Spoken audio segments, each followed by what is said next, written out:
house can fall.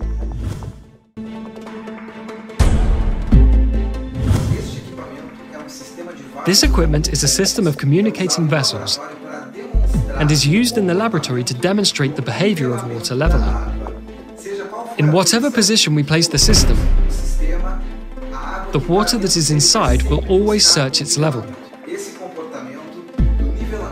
This behavior of the leveling can be proven not only in laboratory, but we can prove this in field experiments in ponds, lakes, and the seas.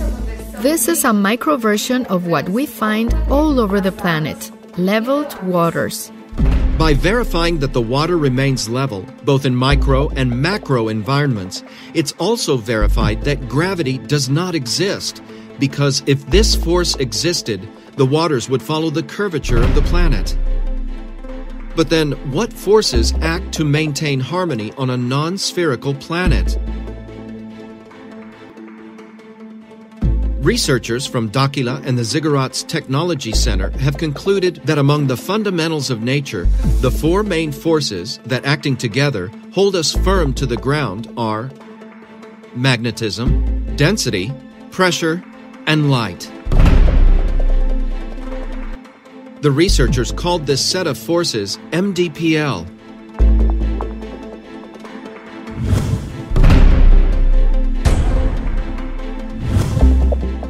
Among the four MDPL forces, magnetism, in contrast to what science considers, is one of the strongest forces that act on Earth.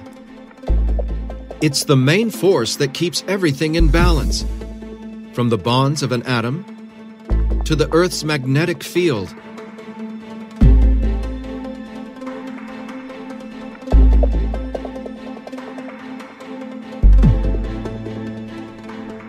One way to study the performance of the magnetic field of bodies is to perform a simple experiment where we transform into mechanical waves the kinetic energy produced by the magnetic field in an object.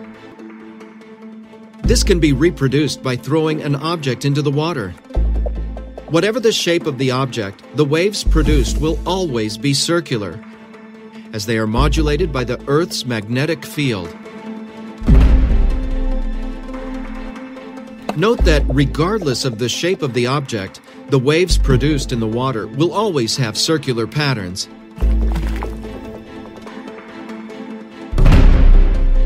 This happens because the waves in the water are being modulated by the influence of the Earth's magnetic field.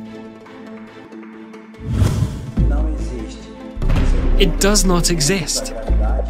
According to these experiments, gravity does not exist. But going even further, to prove or to sustain the sphericity of the Earth, without people falling, buildings, animals, constructions, the waters especially going off, flying out into space, to justify people stay fixed on the Earth's surface without being thrown off by the spin of the planet, they created a magical force called gravity. But this magical force is torn down by the plumb and level, because the physical behavior of water is to seek leveling. Or is physics wrong too? If the physical behavior of waters, according to our physics, is to seek leveling, how will it fix itself to a ball on a sphere without flying off?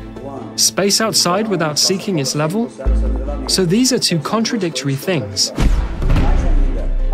And even more, to justify the seasons, they decided to tilt a ball 23 degrees. There is no way to tilt a ball, a sphere. Impossible.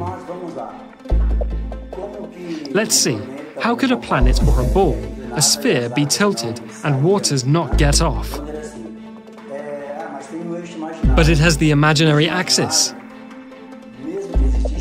The imaginary axis, even if there were a physical axis, what would be inclined is the axis and not the sphere.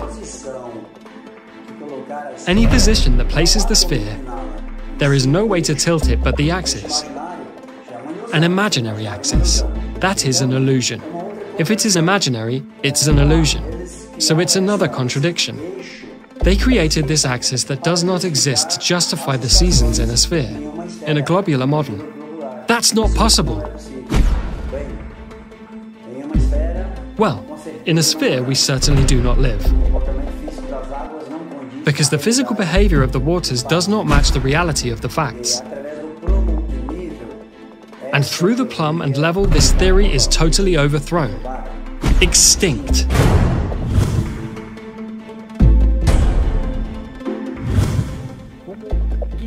What would Earth be like? The first sight, the Earth is absolutely flat. But this plane goes where? Is it square? Is it a circle? Looking from above, the impression you have is that the Earth is flat.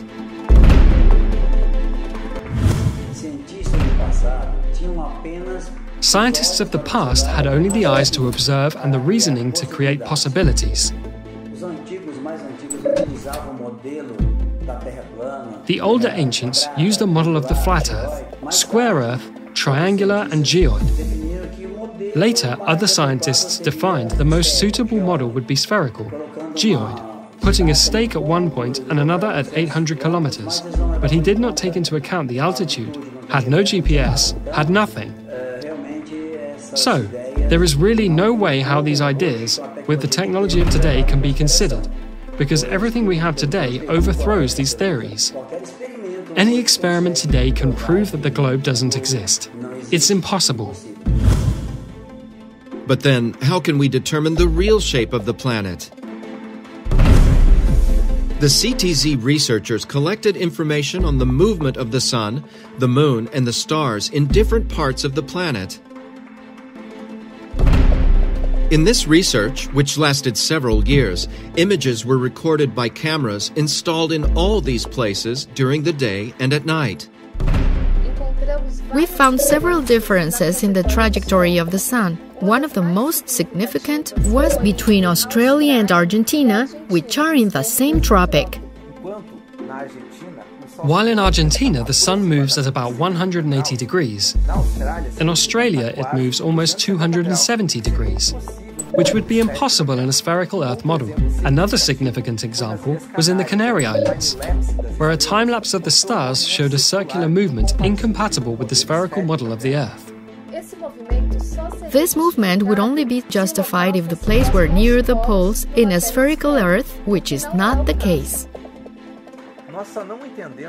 We do not understand that with so many discrepancies we have found, and with the technology available today, no researcher, no scientist, no astronomer, no space agency in the world has perceived any of this.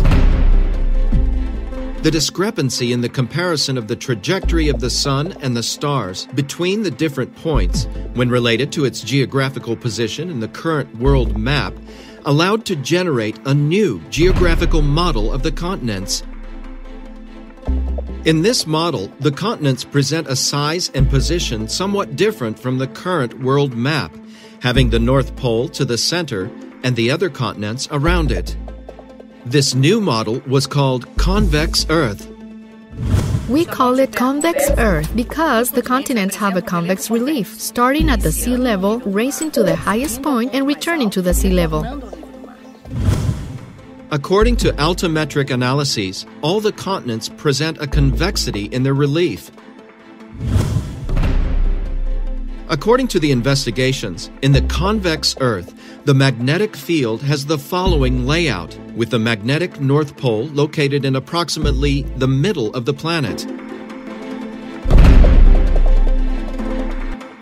Due to the magnetic field, anywhere on the surface of the planet, a compass will always point to the North Pole, as the South Pole represents its entire border. The magnetic field is also responsible for modeling the shape of our atmosphere, which takes the form of a plane convex lens. In this way, the atmosphere, formed by several gases and water in gaseous state, takes on the characteristic of a gigantic magnifying glass with a high degree of refraction, responsible for day and night. The following experiment simulates the behavior of day and night. We use a flat convex lens, a model of the continents, and an external light source simulating the sun. The result is a model of day and night in the corresponding time zones. What helped us a lot in this research was the information we collected at our own astronomical observatory of the Sigurats Technology Center. In this manner, the researchers concluded that the Earth is neither spherical nor geoid, but rather convex on the continents and flat in the waters. In this concept, the Earth is like a huge, misshapen asteroid floating in space, surrounded by a very high layer of ice all along its edge.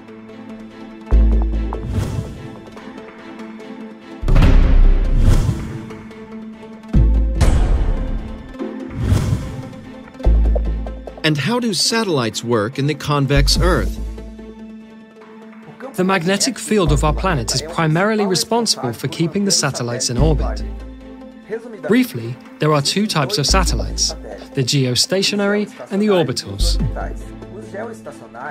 The geostationary ones are apparently fixed in a position over the surface of the planet. I say apparently because its orbit has to be corrected periodically. Orbital satellites are in orbit over the surface of the planet. They have different routes and altitudes according to each application.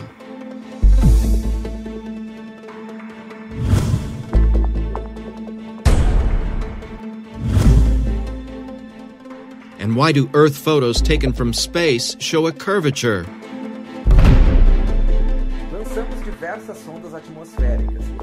We launched several atmospheric probes, and we noticed that the images recorded in the upper layers of the atmosphere begin to show a certain curve after a certain height.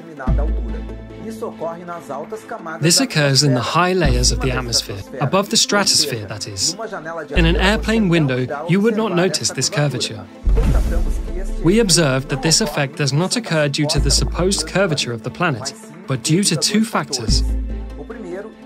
The first, due to the large flat convex lens of our atmosphere, and the second, according to the theory of curvature of light proposed by Albert Einstein, experimentally proven in 1919.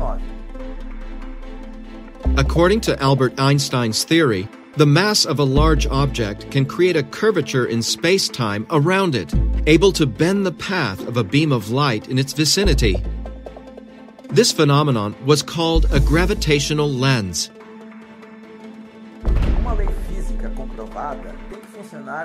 A proven physical law has to work in both macro and micro environments.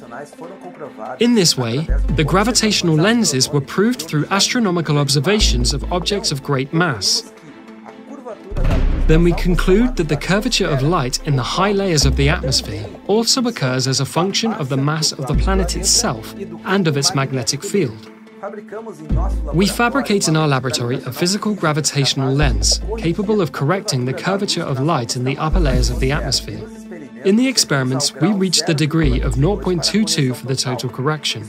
This can also be proved through computational simulation.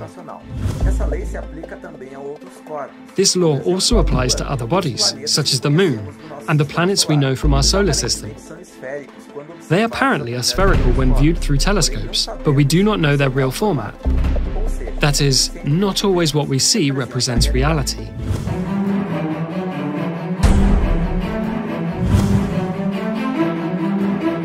To facilitate the understanding and comprehending of the new model of the planet, the researchers built scale models of both the spherical and convex models.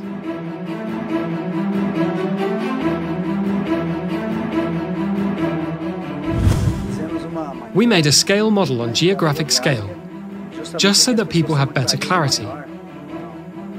A visualization that much more facilitates the understanding of what Earth really is. According to the report, according to all the research that has been carried out by our researchers, we have come to the conclusion of this format of the Earth.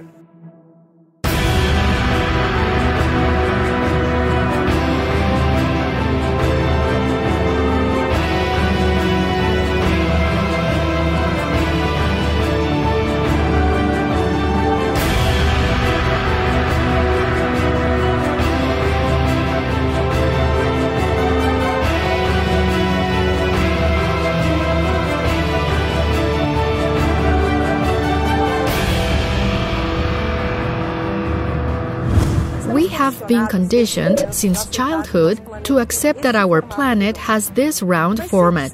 But if I say that there doesn't even exist a real image of our entire planet, to date, none of the space agencies of these institutions have managed to register an entire image of our planet. With all the technology and advances of science, this image does not yet exist. So how are they made, all those beautiful photographs we see on the internet, on posters, in films? This is very simple. Local images are taken, passed to a computer program, so they are manipulated, forged into a format we know today. This beautiful image, this photograph of the blue planet that we know, is nothing more than propaganda, just like many others we see daily. According to the research done, the calculations and measurements taken from our planet, this is not its format. The real format of our world is this. It is convex in its continents and leveled in the waters. I was hired to build a model of the globe and the convex Earth. I never thought that the Earth would have a different shape.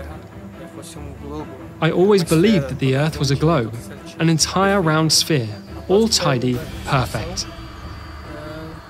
After the completion of the construction, I see the importance that you cannot live on a planet without level and without plumb.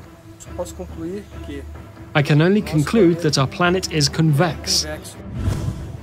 Just as the image of our planet is manipulated, the size and shapes of the continents also go through the same type of problem. They are very different from what we have custom to see on the world maps. Countries like Brazil or Russia, they gain land extensions much larger than are informed, which would explain so many miscalculations in land demarcations. Now, how do we come to this conclusion? It is very simple. If we take into account all the numerical data, all the measurements, the distances in the tropics, the meridians, the coasts, the extensions of land, and apply it on paper, taking all the details into consideration, all these continents suffer great distortions, without exception. None of them stay out of it. Some, as I said, Brazil and Russia, suffer an increase in land, and others, like the United States, suffer a reduction.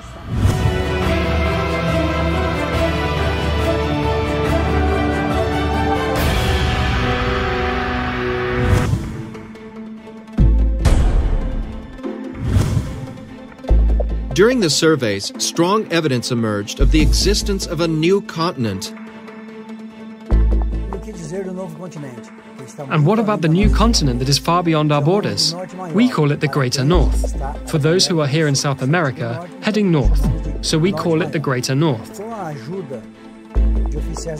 With the help of Navy and Air Force officers, we were able to trace logistics towards the Greater North, towards Siberia, towards Russia. There were several factors that led us to perceive the existence of the new continent. With the launch of several atmospheric probes, equipped with cameras and other equipment, we were able to identify a territorial mass that is not included in our maps. It is not part of our current cartography. And, analyzing the images, mainly of the probes, we realized that it is part of a new continent, behind an immense layer of ice.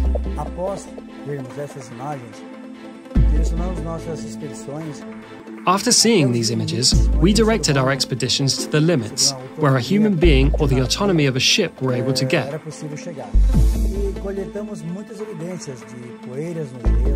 And we collected many evidences of dust on the ice, pollen, and other evidences that really brought us to the certainty of the evidence of this new continent.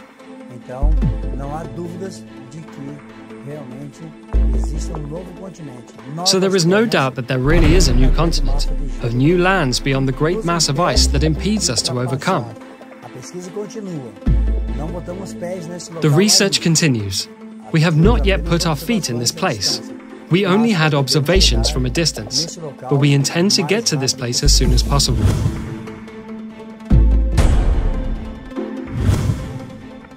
A study performed by the CTZ on the Sun, Moon, and stars brought many answers regarding the positioning of the continents and the shape of the Earth.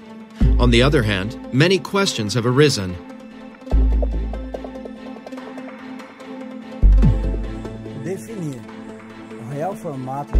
Defining the real shape of the Earth was no easy task. But during research, we realized that the most difficult was yet to come. We realized that the Sun brings forth many anomalies, its trajectory, the sunrise and sunset. We installed equipment in several countries in different parts of the planet. And all these equipments recorded different situations, anomalies that made us think, rethink, about trajectory and about what we learned about the Sun. Its size, its distance to Earth does not match what we learn. It does not coincide the realities of the facts. It is an anomalous trajectory, totally different. It implies strong evidence that the Sun is not a star the way we learn. It seems that it is much closer to the Earth than we think. Moreover, its trajectory is totally different. In several points, in several continents, the trajectory does not coincide with the reality, mainly in Australia and the Canary Islands. For example, in Australia, it rises and sets almost in the same place. In Antarctica, it's totally different. Some months of the year, it stays at a fixed point, practically without moving to either side. By observing all these anomalies around the world, we realize that there is a possibility that the solar system is totally different from what we have learned. It might not even exist. During these observations on the Sun, we noticed that the Moon has also a different behavior. Its trajectory is very similar to that of the Sun, and its size is also completely atypical. The impression we have of the Moon is that its size varies greatly, or its distance from the Earth varies greatly during its 28-day trajectory. There are days that it is closer, another more distant. It is as if its elliptic were totally within a different system of space out there, as if it were another reality. And because of the various anomalies observed in the Sun, the Moon and the stars, we determined that the Earth doesn't spin. It does not have the spinning motion. We can consider a gentle wobble or a gentle tilt. But sure, the land does not spin. It is motionless. The mystery surrounding the Sun is so complex that we will continue our studies. We will continue to research because it is in our interest to unravel the mystery that surrounds our star.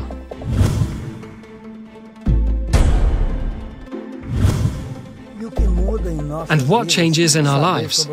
Knowing the real model of the Earth changes everything.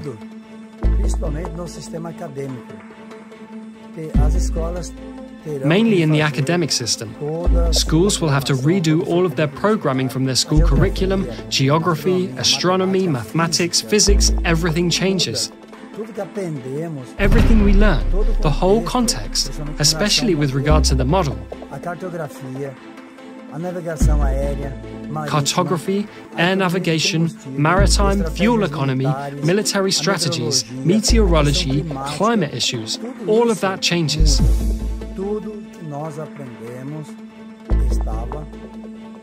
Everything we learned was mistaken. Now this new reality brings us the light of knowledge, a new vision of our world, a new perception of all we have learned, and the transformation in our life of our cultural affairs. The perception of the world, of knowledge, all pillars of wisdom.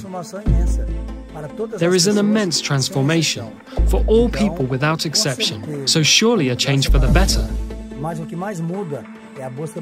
But what changes most is the search for the truth. That is what motivated us to carry out all this research. The thirst to know, the thirst for knowledge.